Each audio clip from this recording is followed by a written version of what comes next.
ಕನ್ನಡ ನಾಡು, ಇದು ಕನ್ನಡಿಗರ ನಾಡಿಮಿಡಿತ. ಅಂತೇಳಿ ಕರ್ನಾಟಕ ರಾಜ್ಯ ರೈತ ಸಂಘದ ತಾಲೂಕು ಅಧ್ಯಕ್ಷ ಮಾನ್ವಿ. ಇಲ್ಲಿ ಏನಾಗ್ಯದಪ್ಪ ಅಂದ್ರೆ, ಮಾನ್ವಿ ತಾಲೂಕಿನಲ್ಲಿ ರಾಜರಬಂಡ ಎಂಬ ಒಂದು ಗ್ರಾಮ. ಆ ಗ್ರಾಮದಲ್ಲಿ ಒಬ್ಬ ಬಡ ರೈತ, ಒಂದು 4-5 ಎಕರೆ ಜಮೀನಂತ ರೈತ 5 ಪ್ಯಾಕೆಟ್ ಬೀಜ ತಗೊಂಡೋಗ್ಯಾನ. ಏನಂದ್ರೆ ರಾಘವೇಂದ್ರ ಫರ್ಟಿಲೈಸರ್ ಅಂಗಡಿಯಲ್ಲಿ 5 ಪ್ಯಾಕೆಟ್ ಬೀಜ ತಗೊಂಡೋಗ್ಯಾನ. ಅತ್ತಗ ಏನ್ ಮಾಡ್ಯಾರಪ್ಪ ಅಂತಂದ್ರೆ, ಒಂದು ಬಿಳೆ ಹಳೆ ಮ್ಯಾಗ 3850 ರೂಪಾಯಿ ಬಿಲ್ ಹಾಕೇಸಿ ಒಂದು ಚೀಟಿ ಮ್ಯಾಗ ಕೊಟ್ಟು ಬೀಜ ಕೊಟ್ಟು ಕಳಿಸ್ಯಾರ. ಆ ಬೀಜ ಒಯ್ದು ಆ ರೈತ ಬಿತ್ತನೆ ಮಾಡ್ಯಾನ. ಬಿತ್ತನೆ ಮಾಡಿದ್ಮ್ಯಾಗ 2 ಸಲ ಕಳೆವನ್ನು ತೆಗೆದಾನ, ಎಣ್ಣೆ ಹೊಡೆದಾನ, 30 ಚೀಲ ಗೊಬ್ಬರನ ಹಾಕ್ಯಾನ. ಒಂದು ಎಕರೆಗೆ ಏನಿಲ್ಲ 10,000 ರಿಂದ 15,000 ರೂಪಾಯಿ ಖರ್ಚು ಮಾಡ್ಯಾನ ರೈತ. ಖರ್ಚು ಮಾಡಿದ್ರೆ ಇವಾಗ ಏನಾಗ್ಯದ, ತೆನೆ ಬಿಟ್ಟೈತೆ. ತೆನೆಯಲ್ಲಿ ಒಂದು ಕಾಳು ಸಮೇತ ಆಗಿಲ್ಲ. ಇವತ್ತು ನೋಡಿ ಆ ಚೀಟಿ ತಗೊಂಡು ನಮಗೆ ಫೋನ್ ಮಾಡಿದ್ರು, ಈ ರೀತಿ ಹಿಂಗ ಅನ್ಯಾಯ ಆಗ್ಯದ ಅಂತ ಹೇಳಿ ಬಂದಾಗ, ಇಲ್ಲ ಕೇಳಮ್ ನಡಪ್ಪ, ಅಂಗಡಿಗೆ ಹೋಗಿ ವಿಚಾರ ಮಾಡಮು, ಅದು ಯಾವ ಕಂಪನಿ ಏನು ಹೆಂಗ್ ಆಯ್ತು ಹಿಂಗ ಅಂತ ಹೇಳಿದ್ರೆ ಆ ವಿಡಿಯೋನು ಮಾಡ್ಕೊಂಬಂದಾರ. ಹೊಲದಲ್ಲಿ ಒಂದು ಕಾಳಾಗಿಲ್ಲ ಅದ್ರಾಗ ಜೋಳ. ಅದಕ್ಕೆ ನಾವು ಅಂಗಡಿಗೆ ಹೋಗಿ ಕೇಳಿದ್ರೆ ಅವರು ಉಡಾಪಿ ಉತ್ತರಗಳು ಕೊಡ್ತಾರ. ಏನಂದ್ರೆ ನಮ್ಮ ಅಂಗಡಿಗೆ ರೈತ ಬಂದಿಲ್ಲ, ನಮ್ಮಲ್ಲಿ ಬೀಜನೇ ಒಯ್ದಿಲ್ಲ, ನಾವು ಇಂಥ ಚೀಟಿ ಕೊಟ್ಟಿಲ್ಲ ಅಂತಾರ. GST ಬಿಲ್ಲನ್ನು ಹಾಕಿಲ್ಲ, ಮತ್ತೆ ತಮ್ಮ ಅಂಗಡಿದ ಹೆಸರೂ ಇಲ್ಲ. ಒಂದು ಬಿಳೆ ಚೀಟಿ ಮೇಲೆ ಈ ರೈತಗೆ ಹಿಂಗ ಮೋಸ ಮಾಡ್ಯಾರ. ಅದಕ್ಕೆ ಇದಕ್ಕೆ ಸಂಬಂಧಪಟ್ಟಂತ ಕೃಷಿ ಅಧಿಕಾರಿಗಳಾಗಲಿ, ಜಿಲ್ಲಾಧಿಕಾರಿಗಳಾಗಲಿ ಒಬ್ಬ ರೈತಗ ನ್ಯಾಯ ಒದಗಿಸಿಕೊಡ್ಬೇಕಂತಂದು. ಅಲ್ಲ ಸರ್, ಏನಂತಂದ್ರೆ ಬಡ ರೈತರು ಈ ರೀತಿ ಅನ್ಯಾಯ ವಂಚನೆ ಮಾಡ್ತಿದಾರ ಅಂದ್ಮೇಲೆ ಒಂದು ರೀತಿಯಲ್ಲಿ ರೈತರು ಅಮಾಯಕರು, ಒಂದು ರೀತಿಯಲ್ಲಿ ಇಷ್ಟೊಂದು ಅನ್ಯಾಯ ವಂಚನೆ ಮಾಡ್ತಾರೆ. ಬಿಲ್ ಯಾಕೆ ಕೊಡ್ತಾ ಇಲ್ಲ ಈ ಫರ್ಟಿಲೈಸರ್ ಅಂಗಡಿಯಲ್ಲಿ? ಈಗ ಹೇಳಕಂದೆ ದೇಶದ ಬೆನ್ನೆಲುಬು ರೈತ ಅಂತ ಹೇಳ್ತಾರೆ. ರೈತನ್ನೇ ಎಲಬು ಮುರಿಯಕತ್ತಾರೆ ಇವತ್ತು ದಿನ.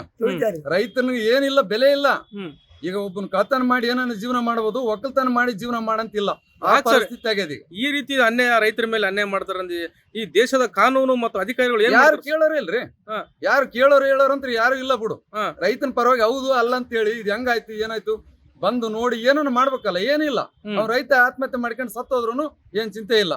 ಮತ್ತೆ ಹಿಂಗಾದ್ರೆ ದಿಕ್ಕ ಯಾರು ಸರ್? ಬಡ ರೈತ ಯಾರಿಲ್ರಿ, ಬಡ ರೈತ. ಮತ್ತೆ ಅವನು ಗುಳೆ ಹೋಗಿ ಎಲ್ಲ ಬೆಂಗಳೂರಿಗೆಲ್ಲ ಸಿಮಟೆ ಗಿಮಟ ಮಾಡಕ್ ಹೋಗಿ ಜೀವನ ಮಾಡ್ಬೇಕು. ಇಲ್ಲ ಅಂದ್ರೆ ಏನನ್ನ ತಗೊಂಡು ಆತ್ಮಹತ್ಯೆ ಮಾಡ್ಕೊಂಡ್ಬಿಡ್ಬೇಕು.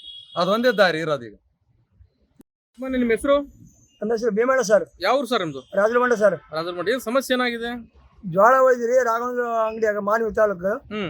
ಅದು ಬಿತ್ತಿರೋ ಒಂದು ಕಾಳಿಲ್ಲ ತೆನೆಯಲ್ಲಿ, ಬರೀ ಬಚ್ಚ ತೆನೆ ಆಗ ಸರ್.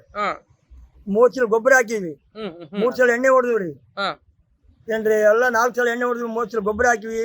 ಎಲ್ಲ ಬೆಳೆ ಬಂದೋದ್ರೆ ಏನು ಒಂದು ಕಾಳಿಲ್ಲ ಅದ್ರಲ್ಲಿ. ಕಾಳಿಲ್ಲ? ಒಂದು ಕಾಳಿಲ್ಲ ಸರ್.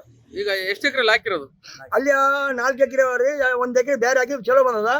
4 ಎಕರೆ ಹೊಲ ಏನು ಪೂರ್ತಿ ಲಾಸ್ ರೀ. ಲಾಸ್ ಆದ. ಎಷ್ಟು ಖರ್ಚು ಮಾಡಿರಿ? ಈಗ 3 ಚೀಲ ಗೊಬ್ಬರ ಹಾಕಿವ್ರಿ, 4 ಚೀಲ ಎಣ್ಣೆ ಹೊಡೆದ್ವಿ, ಒಂದು 10-15 ಸಲ ನೀರ್ ಕಟ್ಟಿವ್ರಿ, 3 ಸಲ ಕಳೆ ತೆಗೆದಿವ್ರಿ. ಅಲ್ಲ ಸರ್, ಈಗ ಈ ರೀತಿ ಈಗ ಬೆಳೆ ಕಟ್ಟಿಲ್ಲ, ಕಾಳು ಬಂದಿಲ್ಲ ಅಂತ ಹೇಳ್ತಾ ಇದ್ರಿ. ಈಗ ನೀವು ಕೇಳಿದ್ರೆ ಏನಂದ್ರು ರಾಘವೇಂದ್ರ ಫರ್ಟಿಲೈಸರ್ ಅಂಗಡಿ ಅವರು? ಇಲ್ಲ ಸರ್, ನಮ್ಮ ಹತ್ರ ಒಯ್ದಿಲ್ಲ, ನಮ್ಮ ಹತ್ರ ನೀವು ಬೀಜ ತಗೊಂಡು ಹೋಗಿಲ್ಲ ಅಂತ ಹೇಳ್ತಾರೆ ಸರ್. ನೀವೇನಂದ್ರಿ? ಇಲ್ರಿ, ನಿಮ್ಮ ಹತ್ರ ಒಯ್ದಿರಿ, ನೀವು ನಮ್ಮ ಅಂಗಡಿ ಕೂಲಿದ್ರೆ ಬೇರೆ ಅಂಗಡಿ ಹೆಂಗೆ ಹೇಳ್ತೀರಿ ಅಂತ ಹೇಳ್ತೀವಿ. ಏನಂದ್ರು? ಹೇಳಿದ್ರೆ ಇಲ್ಲ, ನಮ್ಮ ಹತ್ರ ಒಯ್ದಿಲ್ಲ, ನಮ್ದು ಚೀಟಿ ಅಲ್ಲ ಅಂತ ಹೇಳ್ತಾರೆ ಸರ್. ಅಲ್ಲ ಸರ್, ಈ ರೀತಿ ಇದು ಮಾಡಿದ್ರೆ ಹೆಂಗಾರ ಇದು ಏನಿದೆ ನಿಮ್ದು ಬಡ ರೈತರನ್ನ ಶೋಷಣೆ ಮಾಡುತ್ತಂದ್ರೆ? ಏನ್ ಮಾಡಕ್ ಸರ್, ನಾವು ಬಡವರು ಎಲ್ಲ ಪರಿಸ್ಥಿತಿ ಅಂದ್ರೆ ಅದಕ್ಕೆ ಜಮೀನು. ಆ ಜಮೀನಲ್ಲಿ ನಾವು ಇಲ್ಲಿ ಪರಿಸ್ಥಿತಿ ಇದೆ, ನಮಗೆ ಎಲ್ಲ ವಿಷ ಕೂಡ ಪರಿಸ್ಥಿತಿ ಬಂದ್ಬಿಟ್ಟು ಸರ್ ನಮ್ಗೆ.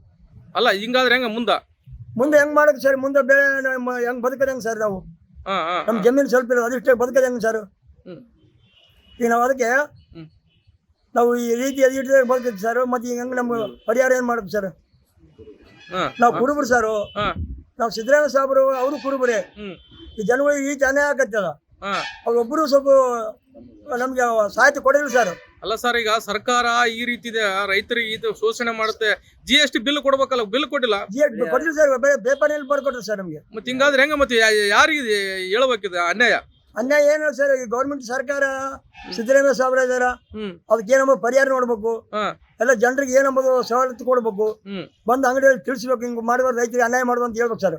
ಈಗ ನಿಮಗೆ ಮುಂದಿನ ದಿಕ್ಕು ಹೆಂಗ? ಈಗ ಮುಂದಿನ ದಿಕ್ಕು ಏನ್ ಸರ್? ನಮಗೆ ಅದೇ ದೇವರ ದಿಕ್ಕು ನಮಗೆ ನಮ್ಮ ಪರಿಸ್ಥಿತಿ. ಸಬ್ಸ್ಕ್ರೈಬ್ ಮಾಡಿಕೊಳ್ಳಲು ಕೂಡಲೇ ಪಕ್ಕದಲ್ಲಿ ಕಾಣುವ ಬೆಲ್ ಐಕಾನ್ ಕ್ಲಿಕ್ ಮಾಡಿ ನೋಟಿಫಿಕೇಶನ್ ಪಡೆಯಿರಿ.